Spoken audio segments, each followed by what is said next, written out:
నలమహారాజును ఎప్పుడు పట్టి పీడిద్దామని ఎదురుచూస్తున్న శనీశ్వరునికి నలదమయంతి స్వయంవరం ముగిసి నలమహారాజును ఆమె వరించిన తరువాత అదే స్వయంవరానికి వచ్చిన అష్టదిక్పాలకులు తిరిగి వెళ్ళేటప్పుడు కలిపురుషుడు ఎదురవుతాడు. దమయంతిని వివాహం ఆడడానికి వెళ్తున్నానంటాడు. ఇంకెక్కడి వివాహం? స్వయంవరం ముగిసింది, ఆమె నలుని వరించింది అని చెబుతారు దిక్పాలకులు. ఇది తెలిసి కలిపురుషుడు నలమహారాజుపై క్రోధంతో వాళ్ళెలా సుఖంగా ఉంటారో చూస్తానని రెతనబూడుతాడు. కానీ ధర్మబద్ధుడై నిరంతరం దైవచింతన కలిగి అరిషడ్వర్గాలను అదుపులో ఉంచుకునే నలమహారాజు దగ్గరికి కలిపురుషుడు వెళ్ళలేకపోతాడు. కానీ ఒకరోజు దురదృష్టవశాత్తు మూత్ర విసర్జన అనంతరం కాళ్ళు సరిగ్గా కడుక్కోక హడావిడిగా వెళ్ళిన నలుడిలోకి ప్రవేశించగలుగుతాడు శని. ఇక అంతటి నలమహారాజు కూడా ధర్మం తప్పుతాడు, మనసుపై నియంత్రణ కోల్పోతాడు. దాయాదులతో జూదమాడి రాజ్యం సర్వ సంపదలు అన్నీ కోల్పోతాడు.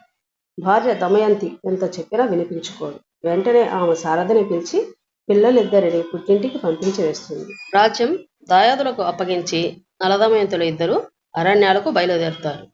ఆకలి దప్పులతో బాధపడుతుంటారు. ఒకరోజు పక్షులు తన కట్టుకున్న పంచెను కూడా లాక్కెళ్ళిపోతాయి. తను లేకుంటే తన భార్య సుఖపడుతుందని భావించిన నలుడు ఆమెను అక్కడే వదిలి వెళ్ళిపోతాడు. ఒకసారి నలమహారాజుకు రక్షించు అనే అరుపులు వినిపిస్తాయి. అరణ్యం కాలిపోతుంటే మంటల మధ్యలో కర్కోటకుడు అనే మహాసర్పం అరుస్తూ కనిపిస్తుంది.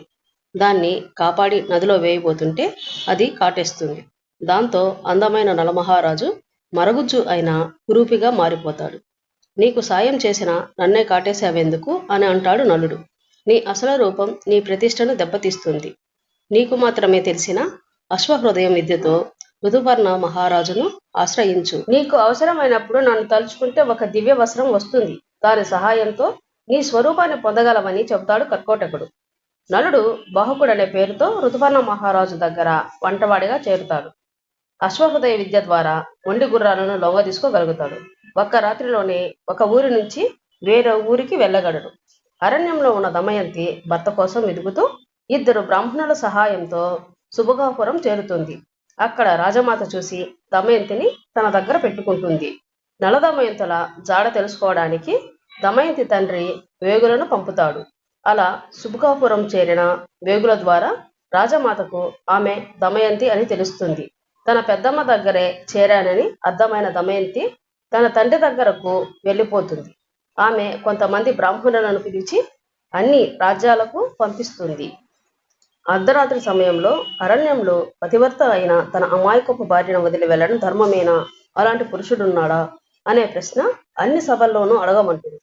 అలా ఋతుపర్ణుడి రాజ్యానికి చేరిన బ్రాహ్మణుడు అడిగిన ప్రశ్నకు సమాధానంగా పతివర్త అయిన భార్య తన భర్త పరిస్థితి తెలుసుకోకుండా నిందించవచ్చా అని అడుగుతాడు బాహుకుడి రూపంలో ఉన్న నలుడు.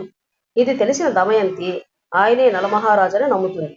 అందుకే దమయంతి ద్వితీయ స్వయంవరం ఆహ్వానం అంటూ ఋతుపర్ణుడికి మాత్రమే పంపించమని తండ్రిని కోరుతుంది. ఋతుపర్ణుడు బాహుకుడిని వెంటబెట్టుకొని స్వయంవరానికి వెళ్తాడు.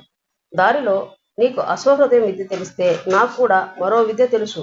దాని ద్వారా చెట్లకు ఎన్ని కొమ్మలు రమ్మలు ఉన్నాయో సరిగ్గా లెక్క చెప్తాను అంటాడు ఋతుపర్ణుడు. ఆ విద్యను నలుడికి ఉపదేశిస్తాడు. దాని మహిమ వల్ల కలిపురుషుడు చెడు లక్షణాలు ఉండలేవు కాబట్టి నలుడు నుంచి కలిపురుషుడు బయటికి వస్తాడు. తనను సంహరించ ప్రయత్నించిన నలుడిని క్షమించమని నలుడి కాళ్ళపై పడతాడు. కర్కోటకుడు కాటు వేసినప్పటి నుండే నేను మంటలతో చచ్చిపోతున్నాను, నేనింక నీ జోలికి ఎప్పుడూ రాను, ఆ తాంట చెట్టు దగ్గరే పడి ఉంటానని వేడుకుంటాడు. అప్పుడు మహారాజు స్వయంవరం చేరుకుంటాడు. హడావిడి లేకపోవడంతో ఆశ్చర్యానికి లోనవుతాడు. అప్పుడు దమయంతి సభలోకి వచ్చి అదే ప్రశ్న మళ్ళీ వేస్తుంది. అది ధర్మం కాదు గాని శని ప్రభావం వల్ల అలా చేశానని చెబుతాడు నలుడు.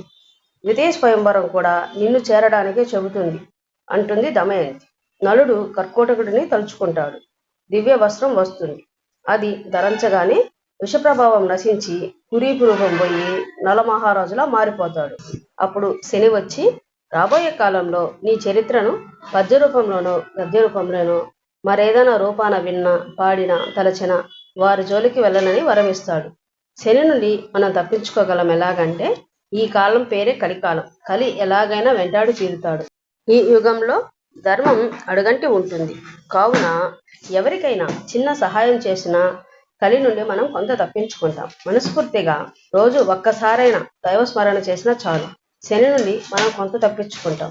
దాన ధర్మాలు చేయడం, పెద్దల శ్రాద్ధ కర్మలు మర్చిపోకుండా చేయడం, నోరు లేని జీవాలను ఆదరించడం, కాశీకి వెళ్ళినట్టు మనసులో తలుచుకున్నా చాలు. శని నుండి మనం కొంత తప్పించుకోవచ్చు. దైవ సంబంధమైన చర్చల్లో, భజనల్లో పాల్గొన్నా చాలు. కలి లక్షణాలకు దూరంగా ఉండవచ్చు. మరి మా వీడియో కానీ మీకు నచ్చినట్లయితే లైక్ చేయండి, షేర్ చేయండి, అలాగే సబ్స్క్రైబ్ చేయండి.